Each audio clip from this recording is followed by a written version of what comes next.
Okay, welcome back, YouTube. I promise this video won't be as long as the last one was. The only reason why I'm doing this quick little dealio is because if you did like my last Quasar video, and you did like my last Exodia video, just imagine if you could combine the two. Have the quickness or the speed of Exodia and the power of Quasar. I mean, obviously Exodia is quite powerful too. It's an instant win. But being able to have that speed so that way you're not stalling the entire time. So what I actually did was I had an epiphany while I was dreaming. Is that even possible? I'm not sure. It was a dream, and it came to me in a dream. So I essentially took out the 5 pieces of Exodia, as well as the tune table of contents and the Blue Eyes Toon Dragon, and I replaced it with 2 Molten Conduction Fields, a Rekindling, and a couple of Swift Scarecrows. And as my level 1 that I would normal summon, I have Volcanic Rat. I mean, I also have Swift Scarecrow to save me. But I mainly have Volcanic Rat because Volcanic Rat is a level 1 and it's searchable with Dark Factory of Mass Production. Swift Scarecrow is not searchable with Dark Factory of Mass Production. So if you want to see what I'm not going to go through the deck list. If you are curious as to what it is, here's the very first card on the very top of my deck. And then these are the other cards, and you can go through and mark them down as you want. Just pause the video at any point. I only run 5 of the Laval monsters, obviously. The only 5 that you need. And that's pretty much it. I do run a card destruction. And let me show you how powerful this deck really is. I wanted to test it out against Jarvis first. Just because when you make a brand new deck, that's the whole reason why they have Jarvis. Wait, what the heck?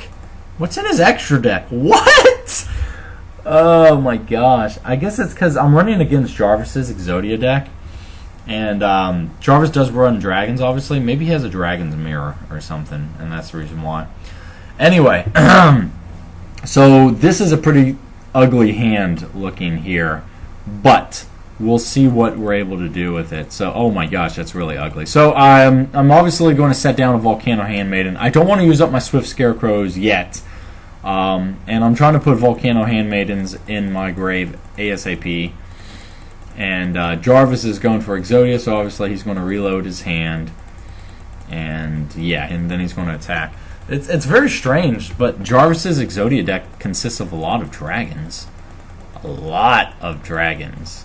So anyway, here we go, my first 1 day of peace.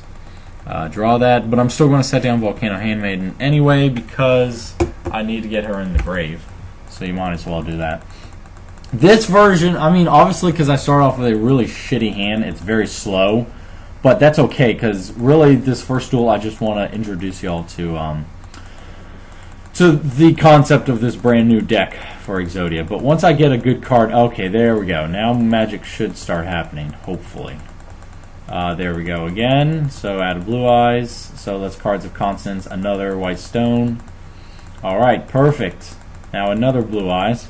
So now I could activate Magical Stone Excavation if I wanted to, but first I'm going to do Pod Duality. Debatable. I could do a Super Rejuve, but at the same time, yeah, I do have a tuner. I might as well utilize it while I have it. Now here we go, Molten Conduction Field. I only run 2 of these in the deck. Just because this deck would go pretty fast if you don't start off with a complete shit hand like I did. So you should be able to draw into this. Now, I wish that you could Molten Conduction Field my Exodia deck, because this card thins out your deck by 5 cards, whereas Tune Table of Contents only does it by 3. So this is really good for thinning out your deck.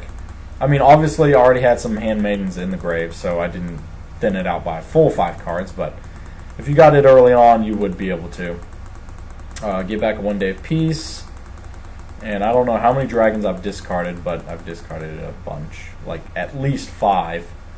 And, yeah, I'm going to end my turn. Okay, yeah, 5 cards. Now, here's what you can do. Because I've already got the Rekindling, I've already got the level 1. I don't need to do anything else, and I can just discard every card that I don't like. I mean, I activated a 1 day of peace, so I don't need the Swift Scarecrows, but I'm going to hold on to the Swift Scarecrows anyway. Okay, he summons Blue Eyes. What do you fucking do? I haven't seen someone normal summon a Blue Eyes in, like, forever. Yeah, see, he's running Exodia. I would not recommend this version of the deck. He's running something in my ear. Heart of the Underdog Exodia deck. So anyway, here we go. We're kindling. So if you're wondering what my extra deck consists of, it only consists of 6 synchros. I have 2 Laval Dragons just in case if I don't need the power to draw with TG Hyper Librarian. For instance, you'll see in the next duel, you might kill yourself if you draw due to TG Hyper Librarian's effect, because this is not optional. You have to draw. Shooting Quasar, obviously Shooting Star, at least 2 level 5s. I have 2 Laval Dragons and 1 Hyper Librarian, and Formula, of course. So those are my only 6. So let's keep on doing it. Summon those. Summon Laval Dragon, 2 Laval Dragons because I don't need the draw, obviously. And then summon that. So, yeah. I mean, the whole reason why I have Volcanic Rat in here is just because it's a normal monster. I mean, it also happens that it's a level 1 fire, but I just have it because it's a level 1 normal. But yeah, and then attack twice. Now, the only disadvantage of this deck versus my Laval Quasar deck, pure Lavals, is obviously Jarvis has 9,000 life points because I activated Upstart Goblin. Now, Upstart Goblin is necessary to power through your deck, so I wouldn't give it up. But at the same time, you know, that's one of the things. If you want, you have to sacrifice speed for power. I'm going to tell you that right now. So, why am I making so much noise by clicking on that like that? Anyway. Yeah, so, I mean, this turn I'm going to fucking win, obviously, because there's not a damn thing he can do to stop me. Man, it's been a long time since I've seen a Komori Dragon. Like, since fucking Yugi played it, I think. Anyway, so yeah, that's that. Let me show you one more? Hold on, let's see. What is this? Okay, no, that was my 6 Samurais. My bad. This one, here we go. This is my last duel that I have as an example of it. Did I go first? Yeah, I did. This is not against Jarvis. This is against a real person named Cindy. She wasn't very good. She's got a pretty terrible extra deck. Oh my gosh, it's pretty terrible. What the hell is that? I have no idea. It looked like a chariot or something. Anyway, so she was running like batteries and hieratics for weird combination. But let me show you the reason why the combination of Lavals and Super Rejuve is so good. First of all, activate that, bring a Blue Eyes to my... Oh, well, actually, I have a Blue Eyes right there. Trade in. Yep. Okay, trade in again. Yep. Okay. Activate Super Rejuve, now card destruct. Now, I put a Laval in the grave. I also put 2 Swift Scarecrows in the grave, so it'll be harder to be protected. But now what I need to do is I need to put Magma Cannoneer in the grave. Because if I want to put another Handmaiden in the grave and activate her effect, there has to be another Laval in the monster that doesn't have her same name. And Magma Cannoneer would be that one card that I want to do it with. So yeah, put Cannoneer in the grave, bring back the trade-in. I don't know how many dragons that is that I've discarded, but it's a bunch. Dark World Dealings, that's another dragon that I've discarded. And then Pot of Duality, let's see what I get. Swift Scarecrow, might as well hold on to it. Just in case if she decides to attack, I can protect myself. Now, Super Rejuve is going to draw me a crap ton of cards. How many? Let's find out. Okay, 1, 2, 3, 4, 5, 6, 7, right? Okay. Then what I can do is chain again for a Super Rejuve. This is actually really good. Let me show you why.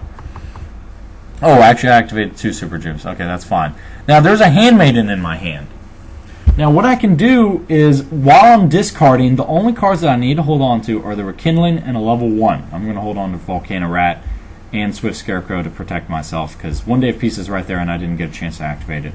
I don't want to get OTK'd. So, I'm going to start discarding stuff. Handmaiden will be one of the cards that I discard. And because I discard her at my end phase, her effect will then go off and discard any other Lavals that are in my deck. So now, I've got all the fitting conditions. As long as you don't, obviously this deck has one potential problem. I could not have, this could have been a Laval monster, which means I would have had no monsters in my deck to draw next turn. But, you're sacrificing speed for power, once again. So, yeah. Anyway, so my opponent goes, do your thing, bitch. Fucking Hieratics, whatever you need to do. I'm not exactly sure. I've never tried to run a Hieratic deck, so I don't know exactly. Did you just put a Veiler? Okay, whatever. Yeah. So here you go, Rekindling. And this is, for instance, why you would not want to activate a Hyper Librarian, because you would kill yourself, obviously. So, but you can put back cards because of Laval Dragon's effect. Put that shit back in your hand, bitch. And then normal summon, and then go into Quasar. Now, it's going to take 2 attacks to kill him, or her, because I did activate an Upstart Goblin, and she's going to try to Veiler it, and I'm going to negate it. Might as well. I mean, it wouldn't have really mattered, because it's only until the end phase. And I'll bring her down to 1,000 life points. Now, this deck has some pros, it has some cons. I'm never going to fucking run it because it's got more cons than I prefer to deal with. But it's still okay. And as soon as she activated this, like to special summon, I was like, you know what? You just took 1,000 or 500 points of damage. No, I'm not going to let you have a free special summon because she already special summoned a monster in attack mode to where I can destroy it and kill her. So I'm going to take advantage of that because, yeah, she has to end her turn now. I'm going to attack.